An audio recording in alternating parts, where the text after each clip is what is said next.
नमस्कार, मैं हूं अनिरुद्ध और आप सुन रहे हैं जस्ट अनिरुद्ध। आज का यह ऑडियो बुक किसी दूर के जंगल की कहानी नहीं है।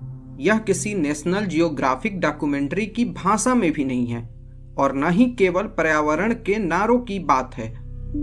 आज का सवाल व्यक्तिगत है, क्योंकि जो आज चुपचाप मर रहा है वही तय करेगा कि हम कल कैसे सांसें लेंगे।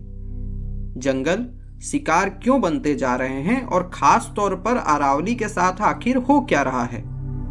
अरावली सिर्फ पहाड़ियों की एक श्रृंखला नहीं है, यह भारत की सबसे पुरानी पर्वत श्रृंखला है। करीब 2 अरब साल पुरानी, हिमालय से भी कहीं ज्यादा प्राचीन। राजस्थान, हरियाणा, गुजरात और दिल्ली से होकर गुजरती यह पर्वत श्रृंखला थार मरुस्थल और उत्तर भारत के मैदानी इलाकों के बीच एक प्राकृतिक दीवार है। यह रेगिस्तान की रेत को आगे बढ़ने से रोकती है, यह भूजल को रिचार्ज करती है, यह तापमान को नियंत्रित करती है और यह धूल और प्रदूषण को सोखती है। सीधे शब्दों में कहें तो अरावली उत्तर भारत के फेफड़े हैं और फिर भी इन्हें धीरे धीरे मिटाया जा रहा है। प्रकृति द्वारा नहीं, बल्कि नीति द्वारा, लाभ द्वारा और हमारी चुप्पी द्वारा। दशकों से अरावली के जंगल 3 बड़ी ताकतों के कारण नष्ट हो रहे हैं: अवैध और अर्धवैध खनन, अतिक्रमण और शहरी विस्तार। ऐसी नीतियां जो सुरक्षा को कमजोर करती हैं।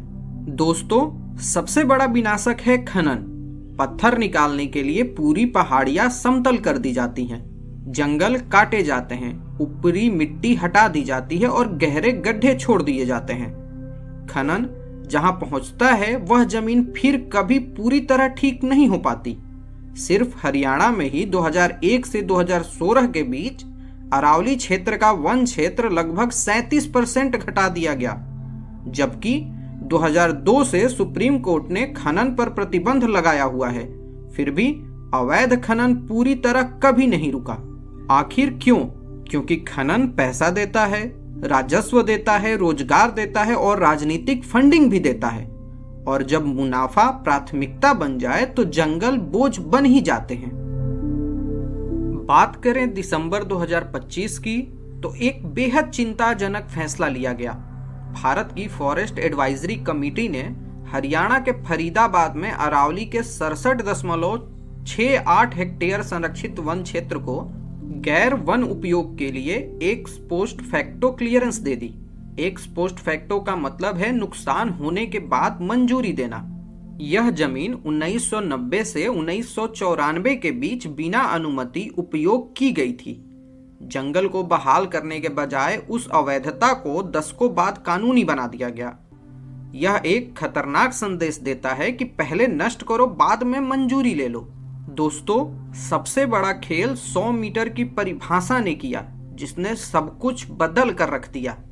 नवंबर 2025 में सुप्रीम कोर्ट ने केंद्र सरकार द्वारा दी गई अरावली पहाड़ियों की परिभाषा स्वीकार कर ली है। इस परिभाषा के अनुसार केवल वही क्षेत्र अरावली माने जाएंगे जो आसपास की जमीन से कम 100 मीटर ऊंचे हो। कागज पर यह तकनीकी लगता है, हकीकत में यह विनाशकारी है। फॉरेस्ट सर्वे ऑफ इंडिया ने चेतावनी दी कि इस परिभाषा से अरावली का लगभग 90% हिस्सा कानूनी संरक्षण से बाहर हो सकता है। अब मामला गंभीर क्यों है? क्योंकि नीची पहाड़ियां और झाड़ीदार जंगल भी धूल रोकने, भूजल रिचार्ज करने और तापमान संतुलन के लिए उतने ही जरूरी हैं। परिभाषा बदलकर बिना कोई कानून तोड़े संरक्षण ही खत्म कर दिया जाना ये कोई उपाय नहीं है। अब खनन के बाद आता है अतिक्रमण। पहाड़ियां कटती हैं, जमीन समतल होती है, कीमतें बढ़ती हैं, फार्म हाउस बनते हैं, निजी सड़कें निकलती हैं, हाउसिंग कॉलोनियां उगाती हैं। गुरुग्राम और नूह में आज भी पत्थर खनन खुलेआम जारी है। नूह जिले में 55 मकान संरक्षित वन भूमि पर बने पाए गए हैं, जिन्हें गिराने के आदेश देने पड़े हैं। इन सब खेलों में सरकारी एजेंसियां भी निर्दोष नहीं हैं। हरियाणा की विकास प्राधिकरण ने एक परियोजना को 22 हेक्टेयर से बढ़ाकर 67 हेक्टेयर कर दिया है, बिना पूर्व वन अनुमति के, और मुआवजे में खराब बंजर जमीन देने की पेशकश की गई है। लेकिन क्या बंजर जमीन 2 अरब साल पुराने जंगल की जगह ले सकती है? ये आपको सोचना है। अब सवाल है कि अरावली को नुकसान पहुंचाकर हम क्या क्या सह रहे हैं।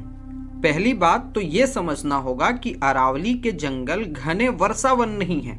ये खुले जंगल और झाड़ीदार क्षेत्र हैं, इसलिए ये ज्यादा नाजुक हैं।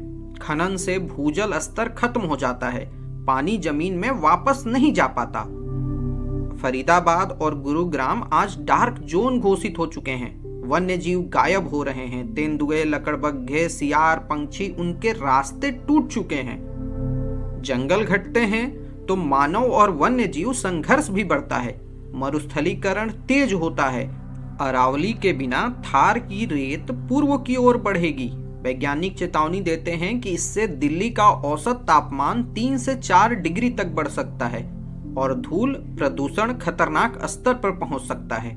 अब सवाल उठता है कि जंगल हमेशा शिकार क्यों बनते हैं? इसका जवाब थोड़ा असहज करने वाला है, क्योंकि जंगल वोट नहीं डालते, वे चंदा नहीं देते, वे सड़क पर प्रदर्शन नहीं करते, और इसके अलावा आर्थिक तर्क भी हावी रहता है कि खनन रोजगार देता है, राज्य को रॉयल्टी मिलती है और स्थानीय अर्थव्यवस्था उस पर निर्भर हो जाती है। 2002 से अब तक 565 से भी अधिक उल्लंघन के मामले लंबित पड़े हैं। राज्य सरकारों के हलफनामे अक्सर वन विभाग की रिपोर्ट से उल्टे होते हैं। राजनीतिक अस्पष्टता ने भी मदद की है।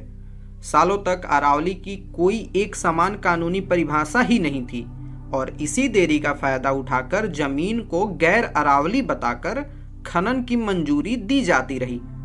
नागरिक समूह बताते हैं कि 1968 से अब तक राजस्थान ने अपने अरावली क्षेत्र का 25% हिस्सा भी खो दिया है। ऐसा नहीं है कि संरक्षण के प्रयास नहीं हुए हैं। सुप्रीम कोर्ट ने 2004, 2025 और कई बार और हस्तक्षेप किया है। नए खनन पट्टों पर फिलहाल रोक है जब तक टिकाऊ खनन योजना नहीं बनती। अरावली ग्रीन वॉल जैसे प्रोजेक्ट क्षतिग्रस्त भूमि को सुधारने की कोशिश करते हैं, लेकिन पैमाना बहुत बड़ा है। विशेषज्ञ मानते हैं कि इसके लिए 20,000 करोड़ और लंबी अवधि की सामाजिक भागीदारी चाहिए। स्थानीय विरोध भी है। लोग चराई और आजीविका के लिए खुले क्षेत्रों पर निर्भर हैं। मुआवजों में लगाया गया जंगल अक्सर खराब जमीन पर होता है, जहां पेड़ टिकते ही नहीं। यहां तक कि लगभग 25% अतिक्रमण सरकारी विभागों द्वारा किए गए हैं।